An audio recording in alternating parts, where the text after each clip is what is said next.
Welcome everyone to the Electric Education Center session number 18.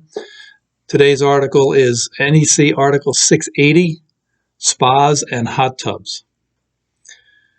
That's what they're called in the National Electrical Code, spas. And there's going to be many installed this year as we crawl out of the COVID area and its restrictions. You might call them spas, hot tubs, or even jacuzzis. But the word jacuzzi is not in the National Electrical Code. Jacuzzi is a brand name of hot tubs. So for the most part, I have in my mind, as I go through this session, a packaged unit, something that you buy and it comes in on one skid and it's delivered as one unit.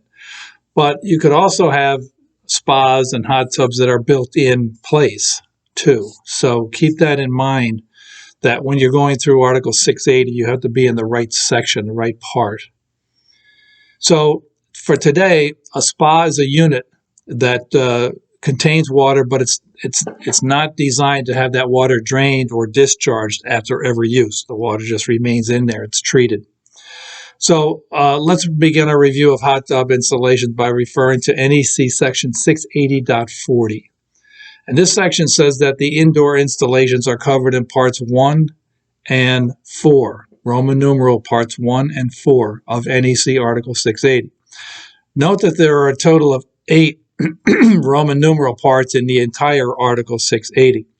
Make sure you're in the correct part, as I said, when you're dealing with a portable pool or a permanent pool or a spa. Also, indoor and outdoor makes a difference.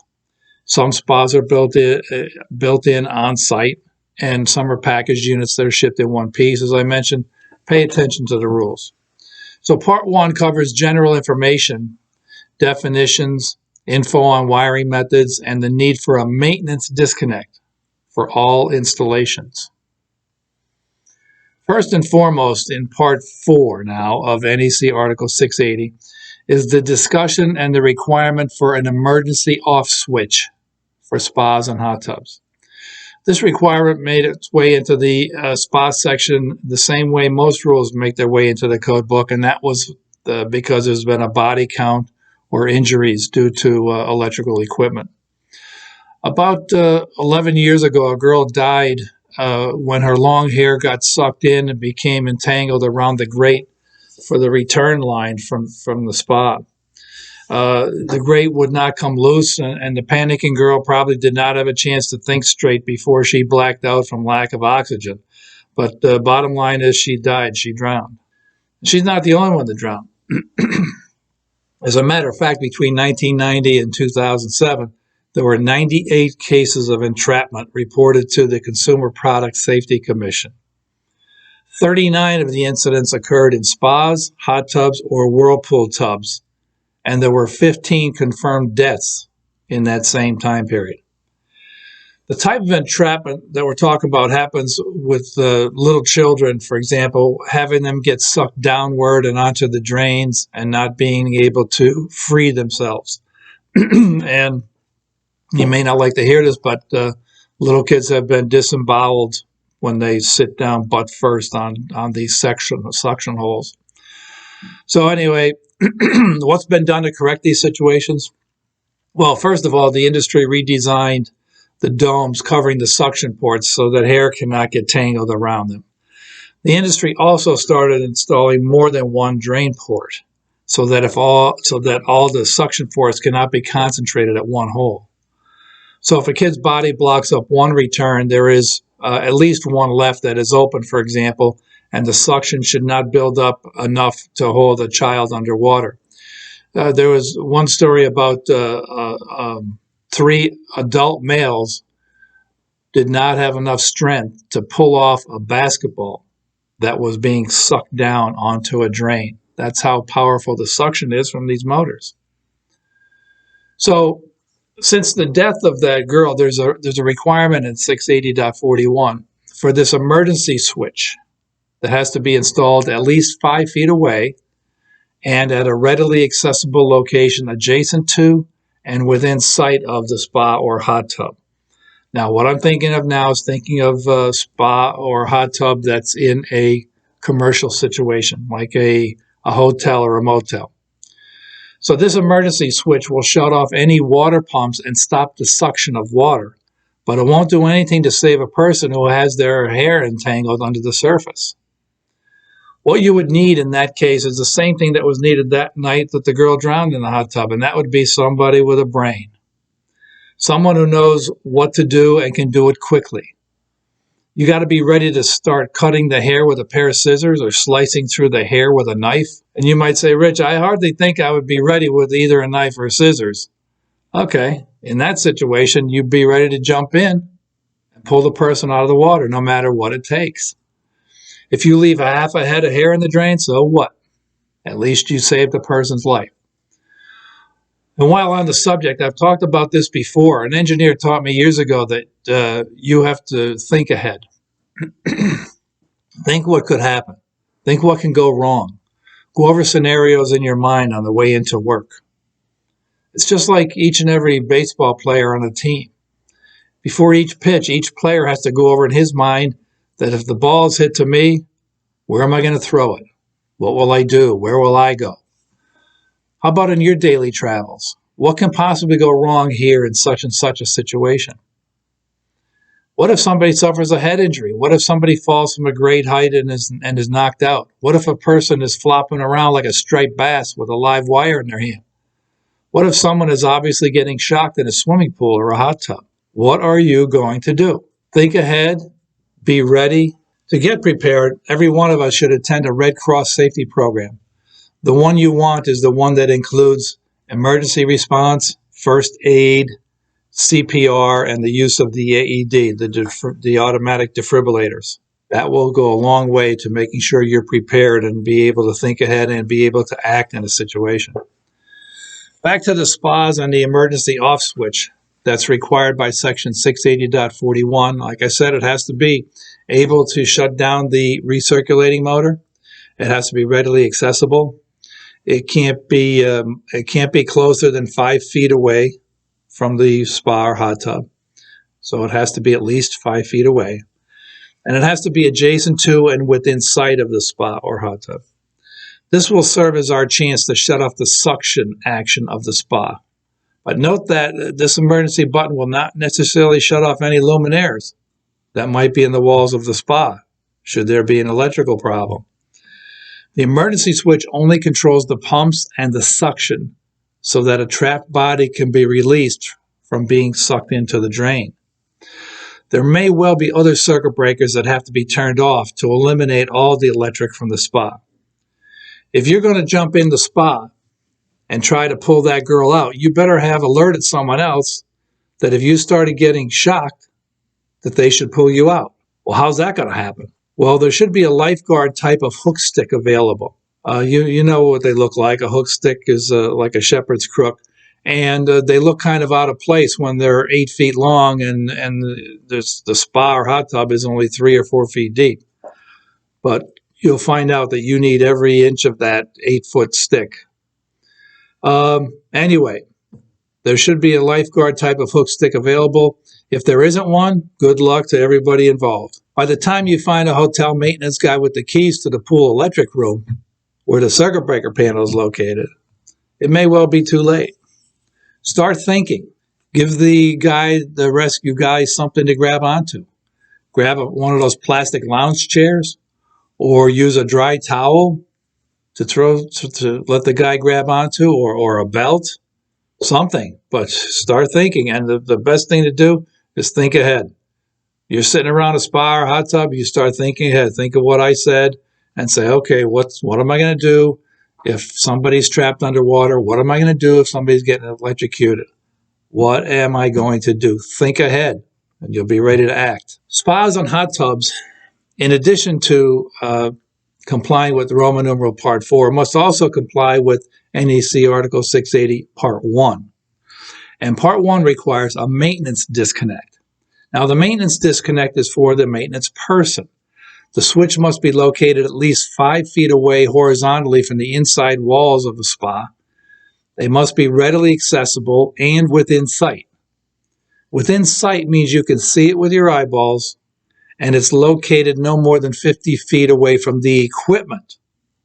that it controls. So even though at a one-family dwelling you don't need the emergency EPO button, you do still need a maintenance disconnect. Now, the maintenance disconnect at this one-family dwelling can be installed on a wooden deck or on the house or even on a 4-inch by 4-inch wooden post. Rich, can a circuit breaker in the main panel in the basement be used as a maintenance disconnect? Are you not listening to me? I just told you that the maintenance disconnect has to be within sight of the spa, and if the spa is outside in the yard or on a deck, this circuit breaker panel is not going to cut it. If a maintenance person or a lawn service of any kind has any kind of problem, they won't be able to get in the house to find this circuit breaker. If you have teenagers that like to visit your one-family house and have some fun in this hot tub, you better have educated them onto what to do in an emergency and have shown them where that maintenance disconnect is. Let's move on to 680.42 for outdoor installations.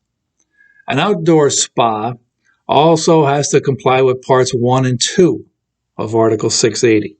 That means that you need the maintenance disconnect if it is at a one-family dwelling, and in addition, it requires the emergency off switch if it's at a commercial building. Hotels, motels, schools, think of that. In addition to that, the Equipotential bonding rules apply, and that means that the perimeter surfaces would have to be bonded the same as the swimming pool would have to be, as spelled out in 680.26b2. However, if someone wants to set down a self-contained package spa on a concrete slab or a wooden deck, for example, this Equipotential bonding is not required, as spelled out in 680.42b 1, 2, 3, and 4. Pay attention to 680.42c, as in Charles, for interior wiring. The code says you're permitted to use any Chapter 3 wiring method to connect the motor, heating, or control loads. So this means that if you have the maintenance disconnect on the wall of a house, you can wire up to it with a non-metallic sheath cable, Romex in other words. But then for the underground or above ground wiring to the spa itself, the equipment grounding conductor must be insulated, and that means no Romex can be run outdoors, even if you put it in conduit. Yeah, but Rich, what if I run PVC conduit and I glue it really good? The answer is still no. Now, Section 680.43 addresses indoor installations of spas. You got to read and review the 3 exceptions to 680.43. And they basically say that if a package spa is 20 amps or less, the cord and plug can serve as the maintenance disconnect. And the Equipotential bonding of the perimeter surfaces does not apply. Now, you might be asking, Rich, you keep mentioning Chapter 3 wiring methods. What does that mean? Well, if you look in the table of contents in the front of the National Electrical Code Book, you'll see that there are about 40 different types of conduit and wiring methods that can be used in Chapter 3. In there, the code sections of .10 and .12 are standardized. All the .10s are uses permitted. All the .12s are uses not permitted. So you go there and you see if a certain wiring method could be used in your situation, no matter what kind of electrical installation you're talking about. So, getting back to the spas, when you're setting a package spa in an existing location, the first problem is with the receptacles. When the package spa is set in place, there cannot be any electrical receptacles within 6 feet of the inside walls of the spa. But there must be at least one receptacle in the distance between 6 and 10 feet, rated 125 volts, 15 or 20 amps. All receptacles rated 125 volts and 30 amps or less within 10 feet of the spa must be GFCI protected. Any receptacle that supplies power to the hot tub shall be GFCI protected. The second problem is lighting. In the footprint of the spa, plus a 5-foot envelope around it, there are rules to follow for the luminaires. Where there is no GFCI protection, the luminaire must be 12 feet above the maximum water level. With GFCI protection, the height is permitted to be lowered to 7 foot 6 inches. Now, when you're installing the package spa in a room or on a deck with a roof, for example, the luminaires can be located lower than 7 foot 6 inches, but they must be GFCI protected, as well as having the lamps enclosed by a glass or a plastic globe. And the luminaire must be listed for damp locations. This will prevent water splashing onto a hot lamp and breaking it and causing problems with broken glass in the spa, for example. The third problem setting a package spa into an existing location is the switches for lighting. They also have to be located at least 5 feet from the inside walls of the spa. So bottom line is this: when setting a spa or hot tub into an existing room or on an existing deck, you will definitely have some rewiring to do. Contractors should send out an email alerting their customers that there are regulations to follow if they have set or are going to set a package spa in place. You electric inspectors should send an email to all your clients and contractors about this situation as well. Some inspections may be called for here, especially in this situation with the homeowner setting their own packaged unit. Let's discuss the electrical bonding required in 680.43D as in David. Generally, all metal fittings within or attached to the spa need to be bonded together. You would use a minimum 8-gauge solid conductor to bond metal conduit, metallic water pipe, a metal frame, and all non-current carrying metal parts that are associated and not associated with the spa. They have to be bonded. Bonded means simply connecting two pieces or more of metal together with a copper conductor using approved methods like lugs and no sheet metal thread screws. So if all the metal is tied together, guess what? Then there can't be any voltage gradient, no voltage differences, and then no shock to the user. Let's talk about grounding in 680.43F as in Francis. Grounding is accomplished by connecting the equipment grounding conductor to the items like motors, heaters, and lighting. The equipment grounding conductor generally has to be contained in the same cable assembly or conduit as the power conductors. All equipment associated with the spa has to be grounded unless it's listed for operation at the low voltage contact limit or less. Follow the manufacturer's instructions. So to recap, make sure you read and understand NEC Article 680 and the pertinent parts. All equipment associated with spa recirculating has to be grounded by the equipment grounding conductor that is run along with the ungrounded hot conductors. All metal associated with spa equipment and within 5 feet of the spa, like metallic water pipes, are bonded using an 8-gauge solid copper conductor. All maintenance and emergency disconnects are installed in the first place, and that they are installed in the correct locations. Educate your family, the consumer, and or the building owner on how to operate the disconnects and as to what these disconnects do. Practice the plan. That means you and the users and the owner. Sign up and register for my next Article 680 class if you like. That's all for now. Van Wert out.